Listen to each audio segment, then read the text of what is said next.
Hello everyone, good morning student. We are going to start a new chapter. The name of the chapter is Introduction to Analytical Chemistry. Okay, state board का ये chapter second and अगर हम NCERT के accordingly जाते हैं, NCERT के accordingly ये chapter जो होता है, ये चैप्टर है आपका मूल एंड मूल कॉन्सेप्ट का कंबाइंड चैप्टर है. चैप्टर 1 एंड चैप्टर 2 जो स्टेट बोर्ड के it is a combined part of the JW and NEET. तो उसी के अकॉर्डिंगली हम आज स्टडी करने वाले हैं. तो we are going to start the analytical chemistry. तो सबसे पहले हम डिस्कस करते हैं यहाँ पे एनालिटिकल केमिस्ट्री होता क्या है. Analytical chemistry is nothing but the branch of chemistry जिसके अंदर पर्टिकुलरली एनालिसिस किया जाता है, सेपरेशंस कैसे होते हैं, उसके साथ साथ क्वांटिटी को कैसे आइडेंटिफाई किया जाता है, क्वालिटी को कैसे आइडेंटिफाई किया जाता है, कंपोजिशन क्या हो सकते हैं पर्टिकुलर कंपाउंड के अंदर या मटेरियल के अंदर. एग्जांपल फॉर एग्जांपल लेते हैं हम. अगर कोई ऐसी प्लेस मिल गई किसी जगह पे, एक पर्टिकुलर जगह पे जहां पे कुछ एलिमेंट्स का, जैसे कि कुछ एलिमेंट मतलब हम एक पर्टिकुलरली एग्जांपल लेते हैं गोल्ड की. अगर गोल्ड के बहुत सारे कंपोनेंट वहां पे रॉ मटेरियल मिल गए, मतलब गोल्ड के कुछ पार्टिकल मिल गए जो किस फॉर्म में एज अ रॉ मटेरियल है, मतलब एक पर्टिकुलरली मेटल फॉर्म में नहीं है, इम्प्योर फॉर्म में, उसके साथ क्ले पार्टिकल्स भी होंगे और भी कुछ होंगे. तो ऐसे में क्या होता है, उस पर्टिकुलर सैंपल का स्टडी किया जाता है. क्या किया जाता है, उसका स्टडी किया जाता है. स्टडी मतलब इन केस ऑफ एनालिसिस किया जाता है कि फार्मर जब फार्मिंग करते हैं तो उस केस के अंदर उनको सॉइल की टेस्टिंग करनी होती है, सॉइल टेस्टिंग. वो सॉइल टेस्टिंग क्या होता है, it is also one of the part of the analysis. उस सॉइल के अंदर क्या क्या प्रेजेंट है, सॉइल एसिडिक है, सॉइल बेसिक है या सॉइल. आप में से कोई तो ऐसा कोई स्टूडेंट होगा जो कभी बीमार गिरा होगा. ओके, ऐसे केस में डॉक्टर्स क्या सजेशन देते हैं, ब्लड टेस्ट करो. ब्लड के अंदर क्या है, ब्लड के अंदर कैसे क्या होता है. सबसे पहले तो उसमें कोई तो केमिकल ऐड करेंगे. केमिकल ऐड करने के बाद क्या होगा, उसको सेंट्रीफ्यूग करेंगे. सेंट्रीफ्यूग करने के बाद क्या होगा, सेंट्रीफ्यूग का मतलब होता है उसमें से पार्टिकल को सेपरेट करना. तो आपके आरबीसी सेपरेट होंगे, आपके डब्ल्यूबीसी सेपरेट होंगे, उसमें से प्लेटलेट सेपरेट होंगे, कोई फ्लूइड होगा तो वो सेपरेट होगा. तो ऐसे केस में जो लैब केमिस्ट होते हैं तो उनका एनालिसिस किया जाता है. तो एनालिसिस के बाद हमें ये पता चलता है कि डब्ल्यूबीसी काउंट इतना है, आरबीसी काउंट इतना है, प्लेटलेट इतने हैं. प्लेटलेट कम होते हैं तो उसका रीजन कुछ डेंगू वगैरह, इस केस में उसका कंक्लूजन किया जा सकता है. डब्ल्यूबीसी कम होते हैं, आरबीसी कम होते हैं. तो आरबीसी कम होते हैं जिसका मतलब है कुछ आपको इंटरनली नॉशिया जैसे फील हो सकता है. तो ये कुछ पार्ट्स इसमें आते हैं. तो ये बेसिस किसके ऊपर आता है, it is a all part जो आपके ब्लड टेस्टिंग का पार्ट आता है या अदर सॉइल टेस्टिंग का पार्ट आता है, एग्रीकल्चर के केस के अंदर या इंडस्ट्रियल में आता है या मेडिसिन प्रिपरेशन के लिए पार्ट आता है. तो all the part are including in analytical chemistry. Analysis करना है, एनालिसिस मतलब स्टडी करना है. उसका किसका स्टडी करना है, एक पर्टिकुलर सैंपल का स्टडी करना है कि इसमें कौन से कंपोजिशन हो सकते हैं. तो first of all introduction to analytical chemistry. Analytical chemistry क्या होती है, तो सी एनालिटिकल केमिस्ट्री क्या है, the branch of chemistry which deal with the study of separation, identification and quantitative determination of the composition of different substance. किसका, quantitative determination of composition of a different substance is called the analytical chemistry. इसे क्या कहा जाता है, analytical chemistry. different composition का मतलब क्या हुआ, यहाँ पे जो पार्ट आया है different composition. what is the meaning of different composition? composition किसे कहेंगे हम, it is a branch of chemistry. separation, दो पार्टिकल को सेपरेट करना होगा या तो और भी कुछ उसमें सेपरेशन हो सकते हैं, इसे क्या कहते हैं हम, it is a part of the analytical chemistry. Second क्या है, आइडेंटिफिकेशन. आइडेंटिफाई करना है इसमें क्या है, क्या करना है, आइडेंटिफाई करना है क्या है. एक सॉइल, एग्रीकल्चर के अंदर से क्या की, एक फील्ड से सॉइल, उस सॉइल के अंदर क्या होगा, मान के चलते हैं एग्रीकल्चर फील्ड है, यहाँ पे सॉइल है, सॉइल के अंदर क्या हो सकता है, कुछ अलग अलग कंपोनेंट हो सकते हैं, उसको आइडेंटिफाई करना है. हाँ एक्चुअली है क्या इसमें, अगर कुछ किसान क्या करते हैं, जब भी कुछ क्रॉप का पार्ट लेना होता है या कुछ प्रोडक्शन लेना होता है किसी भी अनाज का, तो उस केस के अंदर सबसे पहले वो सॉइल टेस्टिंग उनको करना जरूरी है. अगर सॉइल के अकॉर्डिंगली प्रोडक्शन अगर नहीं होता है तो उस केस में क्या होगा, फिर उनका वो पूरा लॉस हो जाएगा। तो उसी केस के अंदर सॉइल का टेस्टिंग करना होता है, उसी के अकॉर्डिंग फर्टिलाइजर यूज करते हैं। तो सॉइल टेस्टिंग के लिए क्या होगा, थोड़ा थोड़ा पड़ा पे सैंपल, पूरा का पूरा खेत लेके जाते हैं क्या वहां पे? नहीं। पूरी की पूरी फील्ड लेके जाते हैं क्या चेक करने के लिए? पूरी मिट्टी कलेक्ट करते हैं क्या? नहीं करते। क्या करते हैं? थोड़ा थोड़ा सैंपल, यहाँ से कुछ होगा, यहाँ से कुछ होगा, यहाँ से कुछ होगा, इधर से कुछ होगा, इधर से कुछ होगा, थोड़े थोड़े सैंपल को कलेक्ट करते हैं, तो पता चल रहा है कि सॉइल में क्या है क्या नहीं है, किसकी कमतरता है, तो उसके अकॉर्डिंगली क्या होगा, ये चेक किया जाता है। सेकंड पार्ट देखो, कंपोजिशन मतलब क्या होता है? कंपोजिशन इंपॉर्टेंट पार्ट है। कंपोजिशन ऑफ डिफरेंट सब्सटेंस, किसका पार्ट है? Composition of different substance. ये पूरी सॉइल है, इस सॉइल के अंदर क्या क्या कंपोजिशन है, क्या क्या कंपोजिशन है? कुछ आयरन के मिनरल्स हो सकते हैं, या कुछ मैग्नीशियम का, और या अदर कुछ पार्ट हो सकता है, कैल्शियम ज्यादा हो सकता है इसके अंदर, ऐसे भी कुछ पार्ट हो सकता है। इसे क्या कहते हैं हम? सॉइल के अंदर क्या क्या प्रेजेंट है, इसे क्या कहेंगे हम? कंपोजिशन। सॉइल कैसी है? एसिडिक है, बेसिक है, ये क्या होगा? कंपोजिशन। ये सॉइल के अंदर मिनरल्स होते हैं ना, सॉइल के अंदर क्या होते हैं? मिनरल्स होते हैं। तो किस टाइप के मिनरल्स प्रेजेंट है, किस टाइप का, हमें कुछ अगर फसल लेनी हो तो उसके लिए क्या इंपॉर्टेंट है, तो इस केस के अंदर से क्या होता है, ये पता चलता है। ये क्या होता है? पता चलता है by using analytical chemistry. Composition की बात करते हैं तो और एक केस हमारे पास क्या आएगा, अगर हम वाटर मॉलिक्यूल्स लेते हैं तो वाटर मॉलिक्यूल के अंदर कौन से कंपोजिशन है, कौन से कंपोजिशन है? तो पहला कंपोजिशन है हमारा हाइड्रोजन, दूसरा कंपोजिशन है ऑक्सीजन। दो हाइड्रोजन एटम है, दो hydrogen atom according to molecular mass, अगर इनका मोलिकुलर मास देखते हैं तो इसका मोलिकुलर टोटल मास कितना है? इसका है 18 यूनिफाइड मास। कितना है? H2O का जो मोलिकुलर मास है, मोलिकुलर मास क्या होता है? 18 U मतलब यूनिफाइड मास। तो यहाँ पे देखो, इस केस के अंदर हाइड्रोजन का कितना है, तो हाइड्रोजन का यूनिफाइड मास कितना होगा? ये डिस्ट्रीब्यूट होता है, hydrogen contributed 2 units unified mass and oxygen contribute 16 unit unified mass. कितना मास कंट्रीब्यूट करता है oxygen? Oxygen contribute 16 and hydrogen contribute 2। इसे कहते हैं कंपोजिशन। क्या कहते हैं इसे? कंपोजिशन। तो मुझे ये बताओ, कैल्शियम कार्बोनेट के अंदर कौन से कंपोजिशन प्रेजेंट है? अगर हम कैल्शियम कार्बोनेट का एग्जांपल लेते हैं तो इसमें कौन से कंपोजिशन है, कौन से कंपोजिशन आते हैं यहाँ पे? पहला कंपोजिशन कौन सा है? कैल्शियम है। दूसरा कौन सा है? कार्बन है। पहला कैल्शियम, दूसरा कार्बन, और तीसरा कौन सा है? ऑक्सीजन है। देखो कैल्शियम का कितना यूनिफाइड मास है? कैल्शियम का यूनिफाइड मास है तो 40 यूनिफाइड मास है। कार्बन का लेते तो 12 यूनिफाइड मास है, और ऑक्सीजन का लेते तो 3 into 16, 3 है, 3 एटम्स है वहां पे, ओनली 16 नहीं। 3 ऑक्सीजन है ना, तो 3 ऑक्सीजन का मिला के कितना होगा? 3 ऑक्सीजन को अगर मिलाते हैं तो ये मास होता है 48 यूनिफाइड। इसके अकॉर्डिंगली क्या होता है? पूरा कैल्शियम कार्बोनेट बनता है। इसे क्या कहेंगे हम? कंपोजिशन। क्या कहते हैं इसे? कंपोजिशन। तो इस तरह से हमारा एनालिटिकल केमिस्ट्री का पार्ट होता है। तो यहाँ पे देखो, तो पहला हमारे पास पार्ट कौन सा है? Definition. What is the analytical chemistry? Analytical chemistry क्या होती है? तो analytical chemistry is nothing but the, it is the branch of chemistry which deal with the study of separation, identification and quantitative determination of composition. quantitative, quantity, कितनी quantity है उसके अंदर, अभी हमने डिटरमाइन किया उसे। हाइड्रोजन कितना था? 2 यूनिफाइड मास। ऑक्सीजन कितना था? 16 यूनिफाइड मास। कैल्शियम कितना था? कैल्शियम कार्बोनेट के अंदर 40 यूनिफाइड मास। कार्बन कितना था? 12 यूनिफाइड मास। ऑक्सीजन कितना था?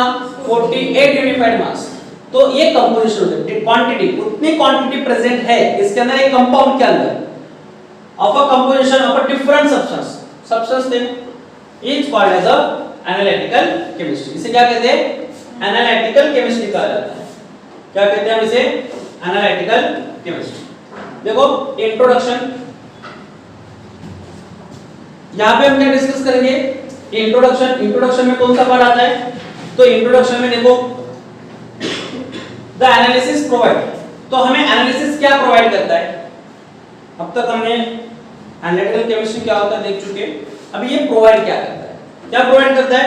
देखो एनालिसिस प्रोवाइड केमिकल और physical information about a sample. किसका इंफॉर्मेशन प्रोवाइड करता है ये? It provide the chemical and physical analysis of a sample. किसका? Chemical and physical analysis of sample, sample का chemical and physical analysis provide करता है। तो देखो chemical analysis and physical analysis, chemical मतलब क्या होता है एंड फिजिकल मतलब क्या होता है। फिजिकल कंपोजिशन के अंदर हमें ये पता चलता है उसका कलर कैसे होगा, वो कौन से स्टेट में है, कलर। अगर आप गोल्ड का कलर देखते हो तो गोल्ड का कलर कौन सा है, येलोइश कलर है। कौन सा कलर है, येलोइश कलर है। कॉपर का थोड़ा रेडिश कलर आता है, होता है ना ऐसे। सेम वे एल्युमिनियम का ग्रेइश कलर है, ओके, थोड़ा व्हाइटिश ग्रेइश कलर आता है ना, उसका सिल्वरी कलर होता है। तो देखो ये होता है फिजिकल। फिजिकल के अंदर कलर, उसका स्मेल, ऑर्डर कैसे होगी, स्टेट क्या होगा, स्टेट मतलब सॉलिड है, लिक्विड है या गैस है, उसको स्टेट कहते हैं। केमिकल के अंदर ये किस टाइप की रिएक्टिविटी देगा, किसके साथ रिएक्ट करेगा, उसे कहते हैं केमिकल प्रॉपर्टीज। क्या होती है वो, केमिकल प्रॉपर्टीज होती है। देखो नेक्स्ट होता है important of analytical chemistry. Analytical chemistry का इंपोर्टेंट क्या है, जैसे मैंने अभी बताया था एग्रीकल्चर के अंदर इंपोर्टेंस है, मेडिकल के अंदर इंपोर्टेंस है, मेडिसिन प्रिपरेशन के लिए इंपोर्टेंस है उसका। तो ऐसे क्या होता है डिफरेंट टाइप के इसके इंपोर्टेंस है। तो हम चेक करते हैं कि एनालिटिकल केमिस्ट्री के इंपोर्टेंट क्या क्या है। तो first of all we are discussing the important of analytical chemistry. क्या है यहाँ पे, chemical analysis is one of the most important method of monitoring the composition of raw material, intermediates and finishes product. मतलब क्या होता है यहाँ पे, देखो सबसे पहले क्या गिवन है, chemical analysis is one of the most important method. मतलब क्या है, बहुत इंपोर्टेंट मेथड है। किसके लिए इंपोर्टेंट है, ये मेथड किसके लिए इंपोर्टेंट है ये हमें पता करना है। तो किसके लिए इंपोर्टेंट है मेथड, तो it is a important method of इसकी मॉनिटरिंग। किसकी है, मॉनिटरिंग। मॉनिटरिंग मतलब उसको चेक करना, ओके। मॉनिटरिंग कंपोजिशन ऑफ, किसके कंपोजिशन, रॉ मटेरियल। अगर कुछ प्रिपेयर करना है तो रॉ मटेरियल अच्छा होना चाहिए। सेम वे इंटरमीडिएट, बीच में क्या हो रहा है उसके अंदर, इंटरमीडिएट मतलब बीच वाला पार्ट क्या है। जब रिएक्शन प्रोसीड होती है तो किस तरह से रिएक्शन हो रही है, स्लो हो रही है, फास्ट हो रही है, बीच में क्या हो रहा है, हीट इवॉल्व हो रही है या हीट उसको कंज्यूम कर रहा है हीट। तो ये केस को क्या कहते हैं, इंटरमीडिएट कहते हैं। After that and finish product. Finish product जो प्रोडक्ट बना हुआ है वो कैसा है, वो प्रोडक्ट जो बना हुआ है वो कैसा है, गुड क्वालिटी प्रोडक्ट है या लो क्वालिटी प्रोडक्ट है। तो इस तरह से क्या हो सकता है, इसका हम क्या करते हैं, मॉनिटरिंग करते हैं, क्या करते हैं, उसका स्टडी करते हैं। तो ये एक इंपॉर्टेंट केस है। सेकंड इंपॉर्टेंट क्या है हमारे पास इन एग्रीकल्चर। एग्रीकल्चर के अंदर क्या होता है, chemical analysis used to determine the composition of soil. किसका कंपोजिशन, सॉइल का कंपोजिशन। हम क्या करते हैं यहाँ पे, used to determine composition of soil के अंदर क्या क्या प्रेजेंट है, एंड फर्टिलाइजर्स, किस टाइप के फर्टिलाइजर यूज करेंगे या यूज करने चाहिए according to soil condition. Soil की कंडीशन एसिडिक है तो बेसिक फर्टिलाइजर, सॉइल की कंडीशन बेसिक है तो एसिडिक फर्टिलाइजर, सॉइल न्यूट्रल है तो फर्टाइल सॉइल है। नेक्स्ट यहाँ पे क्या आता है, in medicine. In medicine to determine the composition of medicinal preparations. देखो आपका एक पार्ट पता होगा आपको, 3-4 साल पहले कोरोना के टाइम पे नई वैक्सीन बनाई जा रही थी, कोविशील्ड, ओके, सबको पता है। आपने आई थिंक आपने ली होगी। कोविशील्ड की वैक्सीन बनाने के लिए क्या क्या होगा, सबसे पहले मेडिसिनल प्रिपरेशन था ना, मेडिसिनल प्रिपरेशन मतलब मेडिकल उस टाइम में बनी थी या पहले नहीं बनी थी, बनानी पड़ी। क्यों बनानी पड़ी, जरूरत पड़ी हमें। तो इसका पार्ट किसमें आता है, in medicine to determination of composition of medical या मेडिसिनल प्रिपरेशन। मेडिसिनल प्रिपरेशन के अंदर भी एनालिटिकल केमिस्ट्री का क्या होता है, यूज होता है।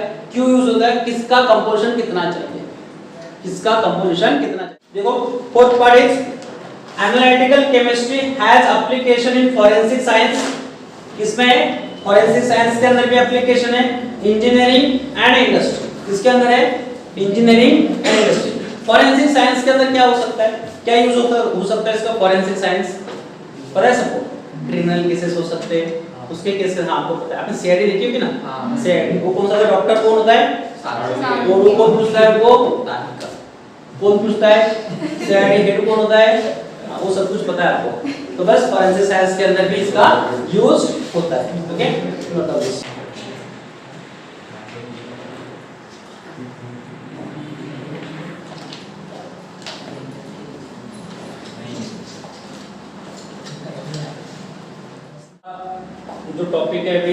टॉपिक है एनालिसिस क्या होता है, व्हाट इज द एनालिसिस, किसी का ही पार्ट एनालिसिस। तो what is the analysis, generally analysis is carried out on the small sample of material. Analysis किसके बेस के ऊपर कैरी किया जाता है, analysis is carried out on a sample of material to be tested and not on the entire bulk. इसका मतलब क्या होता है, जैसे पहले मैंने बताया था एग्रीकल्चर के अंदर की सॉइल को अगर टेस्ट करना है तो सैंपल को कलेक्ट किया जाता है, पूरी की पूरी सॉइल लेके नहीं जाते वहां पे टेस्ट करने के लिए, या पूरी की पूरी सॉइल को टेस्ट नहीं किया जाता। या तो आपके बॉडी का ब्लड चेक करना है तो ब्लड सैंपल लिया जाता है, पूरा ब्लड चेक किया जाता है क्या, बॉडी के अंदर का पूरा ब्लड निकाल लो, चेक करो, बाद में फिलअप कर दो, ऐसे होता है? नहीं होता है। मतलब एनालिसिस के अंदर जो भी सैंपल को टेस्ट करना है या जो भी सैंपल को टेस्ट करना है उसके एक स्मॉल पार्ट को क्या किया जाता है, टेस्ट किया जाता है, मतलब not a on entire bulk, मतलब स्मॉल सैंपल को ही टेस्ट किया जाता है, तो इसे कहते हैं एनालिसिस। किसे कहेंगे analysis, tested to be smaller sample. तो देखो यहाँ पे जो पार्ट आता है इस केस के अंदर दो तरीके होते हैं एनालिसिस के। कितने तरीके होते हैं, there are the two type, quantitative analysis and qualitative analysis. कौन से दो तरीके हैं, quantitative analysis and second is the qualitative analysis. Quantity मतलब है तो कितना है, आपके बॉडी में प्लेटलेट्स है, ब्लड चेक किया, ब्लड चेक करने के बाद प्लेटलेट्स मिले कितने आए, कम है या ज्यादा है या नॉर्मल है, होता है ना बात। प्लेटलेट डब्ल्यूबीसी कम है, कम हुए, ज्यादा हुए या नॉर्मल है, नॉर्मल है तो आप हेल्दी हो, कम ज्यादा हुए तो आप पेशेंट हो, ओके, आपकी हेल्थ ठीक नहीं है। तो यहाँ पे देखो इसके दो तरीके होते हैं। कौन से दो तरीके होते हैं, तो पहला होता है क्वांटिटेटिव एनालिसिस और दूसरा होता है क्वालिटेटिव एनालिसिस। एनालिसिस के दो टाइप, किस तरह से एनालिसिस किया जाएगा, पहला एनालिसिस होता है क्वांटिटेटिव एनालिसिस और दूसरा होता है qualitative analysis. What is the quantitative analysis, quantity का मतलब किससे होता है, नंबर ऑफ, अमाउंट, कितनी हो सकती है, क्वालिटी मतलब किस तरह से, ओके। तो यहाँ पे देखो क्वांटिटेटिव एनालिसिस में क्या आता है, it is deal with the determination of relative proportion of the elements in compounds and mixture of the compounds. मतलब क्या होता है यहाँ पे क्वांटिटेटिव एनालिसिस के अंदर क्या होता है, it deal with the determination of relative proportion of a element. Relative proportion मतलब कैसे, जैसे हमने वाटर के अंदर डिस्कस किया था या कैल्शियम कार्बोनेट के अंदर पार्ट डिस्कस किया, तो कैल्शियम कार्बोनेट के अंदर कितनी क्वांटिटी थी, कैल्शियम की कितनी क्वांटिटी वहां पे 40, वहां पे कार्बन की कितनी थी 12, और सबसे ज्यादा किसकी थी, अकॉर्डिंग टू मॉलिक्यूलर मास सबसे ज्यादा कौन है वहां पे, तो ऑक्सीजन प्रेजेंट था, ओके। तो इस तरह से क्या होता है, क्वांटिटी को डिटरमाइन किया जाता है in a compound and mixture of compound. Mixture दो या दो से ज्यादा होते हैं तो कौन ज्यादा है, कभी चाय पी लिया, आपको चाय ज्यादा ही स्वीट लग गई या ज्यादा ही मीठी लग गई तो क्या होगा, तो शुगर ज्यादा है। थोड़ी आपको टेस्टी लग गई तो सब कुछ नॉर्मल है, थोड़ा बहुत इधर उधर कुछ हो गया, फीकी लग गई तो मतलब कम है। कंपोजिशन, किसका कंपोजिशन, शुगर का कंपोजिशन देखने में पता चलता है कि कम ज्यादा है या नॉर्मल है। तो इस तरह से क्या होता है, क्वांटिटेटिव का एनालिसिस यहाँ पे भी किया जाता है कि किसकी क्वांटिटी कम है, किसके अकॉर्डिंगली या रिलेटिव, किसके कंपोजिशन के अंदर। तो सी क्वांटिटेटिव मेथड कंसिस्ट, अभी ये मेथड क्या क्या कंसिस्ट करता है, किस तरह से इसको डिटरमाइन किया जाता है, तो देखो quantitative method consist of volumetric analysis and gravimetric analysis. Volumetric and gravimetric ये दो तरीके होते हैं इसको कंडक्ट करने के लिए। आपको आने वाले केस के अंदर जब आप प्रैक्टिकल के लिए जाओगे तो आपको ये कुछ पार्ट्स आपके प्रैक्टिकल के अंदर होंगे तो आपको देखने के लिए मिलेगा प्रैक्टिकल, ओके। तो पार्ट आता है हमारे पास यहाँ पे दो तरीके, कौन से दो तरीके होते हैं इसको कंसिस्ट करने के लिए, पहला होता है वॉल्यूमेट्रिक एनालिसिस और सेकंड होता है ग्रेविमेट्रिक एनालिसिस। नेक्स्ट पार्ट आता है यहाँ पे इट इन्वॉल्व, ये क्या क्या इन्वॉल्व करता है, क्वांटिटेटिव एनालिसिस इन्वॉल्व, पहला पार्ट आता है इन्वॉल्विंग का यहाँ पे determination of percent constituent element. Percent constituent element, percent constituent element कैसे निकालना है, जैसे कि हमारे पास पार्ट होता है कि अगर कोई एग्जांपल ले लें हम कार्बन डाइऑक्साइड, क्या लेते हैं हम यहाँ पे कार्बन डाइऑक्साइड CO2। CO2 के अंदर कार्बन का कितना परसेंट है, कितना परसेंट कार्बन CO2 के अंदर इन्वॉल्व हो रहा है, या तो कितना परसेंट ऑक्सीजन CO2 के अंदर इन्वॉल्व हो रहा है, इसको फाइंड आउट करना। पर कैसे फाइंड आउट करना है? परसेंट में फाइंड आउट करना है। जिसमें परसेंट में, जैसे कि यहाँ पे कार्बन का मास कितना होता है 12, पूरा मिला के मास कितना होता है 44 into 100%, मतलब mass of carbon upon total mass of compound into 100। तो यहाँ पे अगर इसे सॉल्व करते then you can get the composition of carbon. तो हमें क्या मिलता है यहाँ पे? परसेंट कंपोजिशन ऑफ कार्बन मिलता है। किसका मिलेगा यहाँ पे? Percent composition of carbon. आप ऐसे किसके लिए निकाल सकते हो? आप ऑक्सीजन के लिए निकाल सकते हो। ऑक्सीजन का टोटल मास कितना है यहाँ पे 32 upon total mass of compound 44 into 100। तो इस तरह से आप सॉल्व करोगे तो आपको क्या मिलेगा यहाँ पे? परसेंट कंपोजिशन ऑफ ऑक्सीजन मिलेगा। किसका मिलेगा यहाँ पे? Percent composition of oxygen. आने वाले टॉपिक के अंदर हम डिस्कस करेंगे, हमें इसके मेथड्स है, हम सॉल्व करेंगे इसके ऊपर पर्टिकुलर न्यूमेरिकल्स मिलेंगे। How to find the composition of particular element in a compound. Element के अंदर कंपाउंड को कैसे फाइंड आउट किया जाता है, ये कंसंट्रेशन की टर्म्स है, तो हम डिस्कस करेंगे जब ये टॉपिक हमारा आएगा। तो देखो यहाँ पे पार्ट है हमारे पास, सेकंड कौन सा है यहाँ पे? Concentration of a known compound in a given sample. एक गिवन सैंपल के अंदर उसका कंसंट्रेशन कितना है। सिंपल केस के अंदर अगर देखा जाए, चाय पीते हो आप तो चाय के अंदर शुगर कितनी है? कम है, ज्यादा है? कम है तो कंसंट्रेशन उसका क्वांटिटी क्या है? कम है। ज्यादा है तो कंसंट्रेशन क्या होगा शुगर का? ज्यादा होगा। तो ये तरीके होते हैं यहाँ पे कंसंट्रेशन को फाइंड आउट करने के लिए। हम यहाँ पे पर्टिकुलरली कंसंट्रेशन किसका फाइंड आउट करेंगे? किसी पर्टिकुलर सब्सटेंस का कंसंट्रेशन फाइंड आउट करेंगे एक पर्टिकुलर सॉल्यूशन के अंदर। नेक्स्ट पार्ट देखो, क्वालिटेटिव एनालिसिस में क्या आता है? कौन सा पार्ट है हमारा? क्वालिटेटिव। क्वालिटेटिव क्या होता है? Qualitative analysis it is concerned with the detection of presence of or absence of element in a compound and mixture of the compound। इसका मतलब क्या हुआ? हमें वाटर मॉलिक्यूल हमने लिया, तो वाटर मॉलिक्यूल के अंदर आयरन प्रेजेंट हो सकता है। Is it possible? आयरन के पार्ट हो सकते हैं यहाँ पे, मिनरल हो सकते हैं, बट कितना है? हम पानी जो पीते हैं उस पानी के अंदर, देखो आप बोरवेल का पानी पीते हो, कभी कभी होता है ऐसे बोरवेल का पानी पीने में आ जाता है, तो उस केस के अंदर होता है क्या है? उसकी टेस्ट अलग लगती है। इसका मतलब क्या है? उसमें कोई तो सॉल्ट पार्टिकल प्रेजेंट है। क्या पार्टिकल प्रेजेंट है? सॉल्ट पार्टिकल है, मिनरल्स प्रेजेंट है, बहुत ज्यादा मिनरल प्रेजेंट है। तो कौन से मिनरल प्रेजेंट है? आयरन है क्या? हो सकता है। नहीं है तो नहीं भी हो सकता है। वापस उस केस के अंदर अगर पानी की टेस्ट कुछ अलग ही लग जाए तो इसका मतलब क्या है? उसमें कुछ मिनरल प्रेजेंट ही नहीं है। होता है ना डिस्टिल वाटर। डिस्टिल वाटर को अगर आप पीते हो कभी या पीने में आ जाता है तो इसका मतलब है उसकी टेस्ट नहीं होती है। क्या नहीं होता? उसे एक पर्टिकुलर टेस्ट नहीं होती है। जो रेगुलर वाटर पीते हो तो उसके जैसे उसकी टेस्ट नहीं होती। इसका मतलब क्या हुआ? उसके अंदर मिनरल्स प्रेजेंट नहीं होते। क्या प्रेजेंट नहीं होते? मिनरल्स प्रेजेंट नहीं होते। मतलब यहाँ पे क्या आता है? क्वालिटी। कैसी क्वालिटी है? बहुत अच्छी है, या तो मीडियम क्वालिटी है या तो लो क्वालिटी है। लो क्वालिटी मतलब पानी पी रहे हो आप और बोरवेल का पानी है तो उसकी क्वालिटी क्या होगी? ठीक नहीं होगी। होगी क्या? ठीक नहीं होगी। मतलब उसमें क्या है? ज्यादा सॉल्ट है। सॉल्ट है मतलब वहां पे क्या हो सकता है? मिनरल्स ज्यादा है। तो देखो it is concern with the detection of the presence और एब्सेंस। है या नहीं है?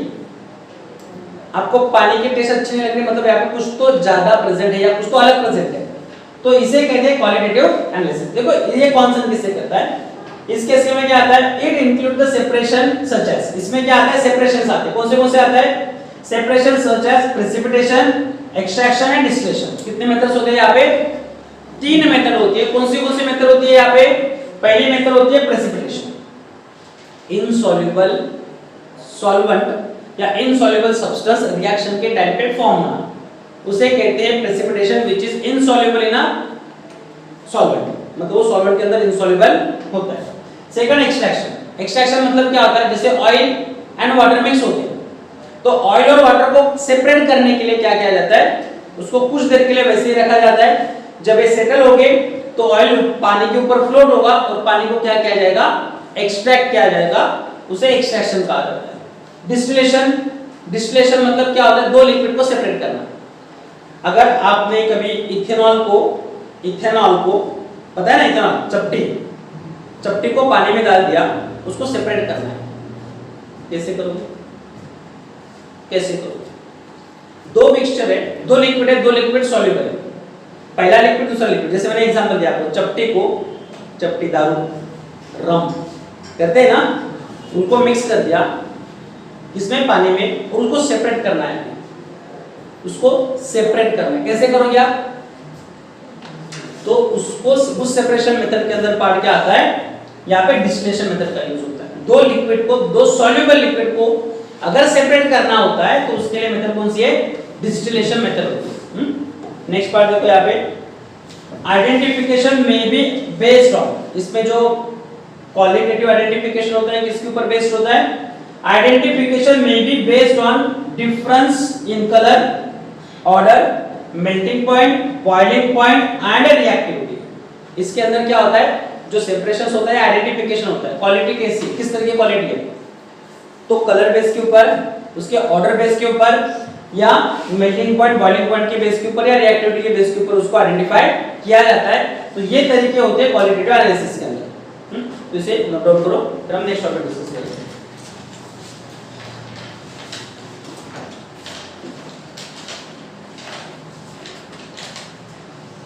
Chemical method of quantitative analysis. कौन सा पार्ट है? Chemical method of quantitative analysis. कौन सी केमिकल मेथड होती है क्वांटिटेटिव एनालिसिस के लिए? क्वांटिटेटिव, हमें पर्टिकुलरली क्वांटिटी चाहिए, कितनी क्वांटिटी, उसके लिए कौन से मेथड्स हैं? तो first of all we are discussing about the quantitative analysis of the sample inorganic compound involve the method based on. किसके लिए चाहिए हमें? इनऑर्गेनिक के लिए चाहिए। किसके लिए चाहिए? इनऑर्गेनिक। ऑर्गेनिक के लिए पार्ट क्या होता है हमारा? ऑर्गेनिक कंपाउंड मतलब कौन से कंपाउंड्स होते हैं जिसके अंदर कार्बन के कंपाउंड फॉर्म होते हैं, carbon as a main substitute atom होता है, तो उसे क्या कहते हैं हम? Organic compound. कार्बन हाइड्रोजन के बॉन्ड होते हैं, हाइड्रोकार्बन्स होता है, बेंजीन होता है, ये वाला पार्ट क्या आएगा हमारा? ऑर्गेनिक। इनऑर्गेनिक जैसे कि कैल्शियम कार्बोनेट इनऑर्गेनिक है, NaCl जो कॉमन सॉल्ट हम यूज करते हैं, टेबल सॉल्ट जिसे कहते हैं, वो क्या है हमारा? ऑर्गेनिक है। क्या है वो? ऑर्गेनिक है। सॉरी, NaCl क्या है? इनऑर्गेनिक है। बाकी के पार्ट क्या थे हमारे? कौन सा?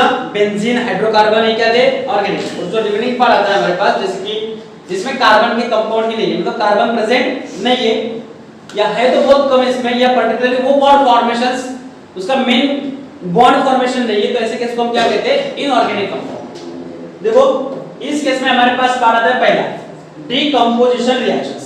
कौन सी होती है? Decomposition reaction. What is a decomposition reaction? किसे कहेंगे हम डीकंपोजिशन रिएक्शन? डीकंपोजिशन रिएक्शन का मतलब होता है एक रिएक्टेंट दो या दो से प्रोडक्ट में फॉर्म होता है। इससे दो या दो से ज्यादा प्रोडक्ट में जब एक ही रिएक्टेंट का कन्वर्जन होता है तो उसे हम क्या कहते हैं? Decomposition reaction. डीकंपोजिशन में कौन सा पार्ट आता है? डीकंपोजिशन में आता है पार्ट हमारे पास, अगर कैल्शियम कार्बोनेट CaCO3 को अगर हम हिट करते तो क्या होता है? रिएक्टेंट कितना है? एक है, तो इसका डीकंपोजिशन होता है। डीकंपोजिशन मतलब होता है टूटना। डीकंपोजिशन का मतलब होता है टूटना, ब्रेकडाउन होना। तो इसका ब्रेकडाउन होगा मतलब क्या होगा? ये एक कंपाउंड है, एक कंपाउंड से कितने कंपाउंड में ब्रेकडाउन होगा? दो या तीन में भी हो सकता है। तो जनरली कैल्शियम कार्बोनेट का डीकंपोजिशन किस में होता है? कैल्शियम ऑक्साइड, एंड ये रिलीज करता है CO2। क्या रिलीज करता है? CO2। मतलब एक रिएक्टेंट का दो प्रोडक्ट में क्या हुआ? यहाँ पे फॉर्मेशन हुआ है, मतलब एक सिंगल रिएक्टेंट था, ये ब्रेक हुआ, और ब्रेक होने के बाद यहाँ पे क्या फॉर्म हुआ? Calcium oxide and calcium carbonate. ऐसे रिएक्शंस को क्या कहते हैं हम? Decomposition reaction. क्या कहते हैं इसे? Decomposition reaction. सिमिलर वे आपको अगर पता होगा H2O2 is the hydrogen peroxide, इसका अगर डीकंपोजिशन होता है तो ये डीकंपोज होता है किसमें? H2O एंड O2 के अंदर। किसमें डीकंपोज होता है? ये H2O water molecules and oxygen molecules के अंदर डीकंपोज होता है। रिएक्शन बैलेंस नहीं है, बैलेंस करनी पड़ेगी। तो इस तरह से हम क्या कहते हैं इसे? We are call them decomposition. क्यों कहेंगे डीकंपोजिशन? क्योंकि यहाँ पे भी क्या हुआ है? एक सिंगल रिएक्टेंट था, वो कितने में डीकंपोज हुआ है? दो, मतलब ब्रेकडाउन हुआ कितने में? दो प्रोडक्ट के अंदर ब्रेकडाउन हुआ, इसे क्या कहा जाएगा? Decomposition reactions. See after that the progress of the reaction between the two solution till its completion. मतलब क्या होता है इसमें? केमिकल क्वांटिटी एनालिसिस सैंपल किसमें आते हैं? तो सेकंड पार्ट कौन सा आता है इसमें? The progress of reactions between two solution till its completion. मतलब वो रिएक्शन होती है या नहीं हो रही है, कब तक, जब तक फिनिश नहीं होती है, कंप्लीशन नहीं होता है। हमने दो रिएक्टर को मिक्स किया, वो रिएक्शन होगी या नहीं होगी, कब तक, टिल कंप्लीशन, कंप्लीट होने तक। ये भी क्या है, एक पार्ट केमिकल क्वांटिटेटिव एनालिसिस का क्या एक पार्ट है। देखो उसके बाद में आता है हमारे पास मेन इंपॉर्टेंट पार्ट है mathematical operation and error analysis. कौन सा पार्ट है, mathematical operations and error analysis. देखो मैथमेटिकल ऑपरेशन मतलब कौन से, मैथमेटिकल ऑपरेशन मतलब जब हम कैलकुलेशन करते हैं ना वॉल्यूमेट्रिक किसी भी एनालिसिस के, जब आप एनालिसिस करते हैं या किसी सैंपल का एनालिसिस करते हैं तो वहां पे क्या होता है, कुछ वैल्यूज आती है, मैथमेटिकल वैल्यूज आती है। उस टर्म को एनालिसिस करना या उसको ऐड करना, सब्ट्रैक्ट करना, ये क्या कहलाता है, we are called the mathematical operation. क्या कहते हैं उसे, mathematical operation. Operation four types के होते हैं। कौन से, पहला होता है एडिशन करना, दूसरा होता है सब्ट्रैक्शन, तीसरा होता है मल्टीप्लिकेशन और फोर्थ होता है डिवीजन। आप सबको ये आता है, बट हमें थोड़ा एक्सटेंडेड पार्ट यहाँ पे डिस्कस करना है। Addition, subtraction, multiplication and division ये आता है साइंटिफिक नोटेशन के टर्म में। कौन से टर्म के अंदर, साइंटिफिक नोटेशन। साइंटिफिक नोटेशन क्या होते हैं, वो वाला पार्ट और ये पार्ट हम डिस्कस करेंगे। देखो मैथमेटिकल क्या होता है, mathematical operation, the numerical data obtain experimentally. कौन सा डाटा, जब हम कोई एक्सपेरिमेंट करते हैं तो उसमें से क्या मिलता है, हमें न्यूमेरिकल डाटा मिलता है। Numerical data and treated mathematically, क्या आता है यहाँ पे, are treated mathematically to reach some quantitative conclusion. तो उस डाटा को क्या करते हैं, जब हम सॉल्व करते हैं तो एक कंक्लूजन मिलता है, उसे क्या कहते हैं, मैथमेटिकल ऑपरेशन। जैसे उसमें एडिशन हो सकता है, डिवीजन हो सकता है, मल्टीप्लिकेशन हो सकता है। तो ये पूरा सॉल्व करने के बाद जो कंक्लूजन मिलता है उस केस को हम कहते हैं मैथमेटिकल ऑपरेशन। देखो मैथमेटिकल ऑपरेशन के अंदर पार्ट आता है हमारे पास, कौन सा होता है, सबसे पहले आपने आता है साइंटिफिक नोटेशन। कौन सा पार्ट है सबसे पहले, scientific notation. What is the scientific notation, पता है किसको, एक बड़ा नंबर, बहुत बड़ा नंबर है या बहुत ही छोटा नंबर है, उस नंबर को एक पर्टिकुलर टर्म में रिप्रेजेंट करना, मतलब 10 के पावर में रिप्रेजेंट करना, उसे क्या कहा जाता है, साइंटिफिक नोटेशन। इंपॉर्टेंट पार्ट है। देखो scientific notation are used when one has to deal with the extremely large number, और इसके साथ डील करता है, और स्मॉल नंबर। ये डील किसके साथ करेगा, ये deal with the extremely large number और deal with the extremely smaller number. एक स्मॉल नंबर के साथ या लार्ज नंबर के साथ। इसको रिप्रेजेंट कैसे किया जाता है, scientific notation represented by n into 10 raised to power n। इसमें n into 10 to the power n के अंदर इसको रिप्रेजेंट किया जाता है। मतलब यहाँ पे देखो एग्जांपल है, स्पीड ऑफ लाइट इतनी हो सकती है मीटर पर सेकंड। क्या है यहाँ पे स्पीड ऑफ लाइट कितना है, कोई बताएगा कितना नंबर है, ये नंबर कितना है, काउंट करके देखो। तो देखो इस स्पीड ऑफ लाइट को हम, इतना बड़ा नंबर है, इतने बड़ा नंबर अभी ऐसे रिप्रेजेंट करना पॉसिबल नहीं होता है। तो इसको रिप्रेजेंट कैसे किया जाता है, रिप्रेजेंट किया जाता है साइंटिफिक नोटेशन के अंदर। ये हमारा साइंटिफिक नोटेशन।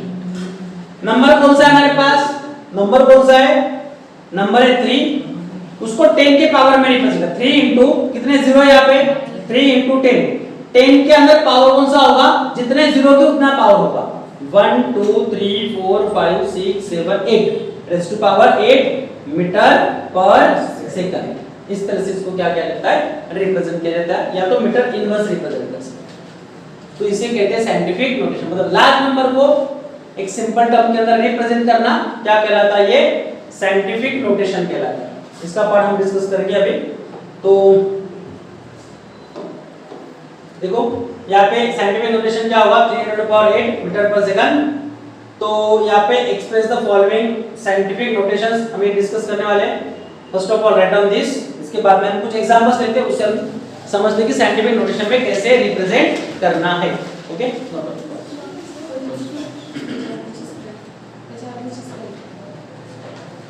इसके बाद पहले चाहिए आपको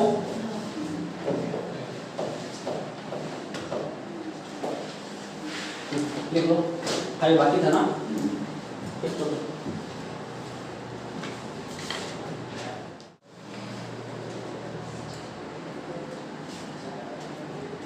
फिनिश। नेक्स्ट पार्ट कौन सा है हमारा, यहाँ पे साइंटिफिक नोटेशन। साइंटिफिक नोटेशन क्या होते हैं? Scientific notation are used when one has to deal with the extremely large number और अ स्मॉलर नंबर। मतलब ये किसके लिए यूज होता है? एक्सट्रीमली लार्ज नंबर के साथ डील करने के लिए या एक्सट्रीमली स्मॉल नंबर के साथ डील करने के लिए। मतलब लार्जर नंबर और smaller number can be represent in the form of the 10th power. इसके पावर में उसको रिप्रेजेंट किया जाता है 10th पावर के 10th पावर के केस में उसको क्या किया जाता है? रिप्रेजेंट किया जाता है, उसे कहा जाता है साइंटिफिक नोटेशन। देखो साइंटिफिक नोटेशन के अंदर उसको लिखा कैसे जाता है? नंबर होगा और नंबर के साथ जितने भी जीरो होंगे या तो कोई नंबर होगी, उस नंबर को डेसिमल के साथ अप्लाई करके क्या करेंगे हम? 10 के पावर में रिप्रेजेंट करेंगे। ओके, इसे कहा जाता है साइंटिफिक नोटेशन। एग्जांपल यहाँ पे लिया था हमने, कौन सा एग्जांपल था? Speed of light. Okay, speed of light को साइंटिफिक नोटेशन में कैसे लिखेंगे? इतनी बड़ी टर्म ना लिखते हुए, लार्जर नंबर ना लिखते हुए उसको क्या किया है? 10 के पावर में एक्सप्रेस किया है। किसके पावर में? Number into 10th power. तो इस केस को कहते हैं हम साइंटिफिक नोटेशन। साइंटिफिक नोटेशन को स्टैंडर्ड फॉर्म भी कहा। एग्जांपल देखो यहाँ पे कुछ एग्जांपल से, आज के लिए हम ये एग्जांपल सॉल्व करते हैं। कुछ एग्जांपल से यहाँ पे देखो, यहाँ पे एक लार्जर नंबर, इनको साइंटिफिक नोटेशन में कैसे चेंज करना है? कुछ डेसिमल में है, कुछ डेसिमल में नहीं है। ये दो बड़े नंबर है, ये स्मॉलर नंबर है। इनको साइंटिफिक नोटेशन में कैसे चेंज किया जाता है, उसके लिए रूल्स क्या है, वो वाला टॉपिक हम कल के लेक्चर में डिस्कस करते हैं। ओके, इसके लिए रूल्स क्या है, कैसे रिप्रेजेंट किया जाता है, किस तरह से इसको लिखना है, डेसिमल कहां पे शिफ्ट करने के बाद पावर प्लस होगा या माइनस होगा, या पावर इंक्रीज होगा या 10 का डिक्रीज होगा, उसको प्लस में लिखना है या माइनस में लिखना है, वो वाला पार्ट हम नेक्स्ट लेक्चर में, मतलब कल के लेक्चर में डिस्कस करते हैं। Okay, thank you for today's lecture.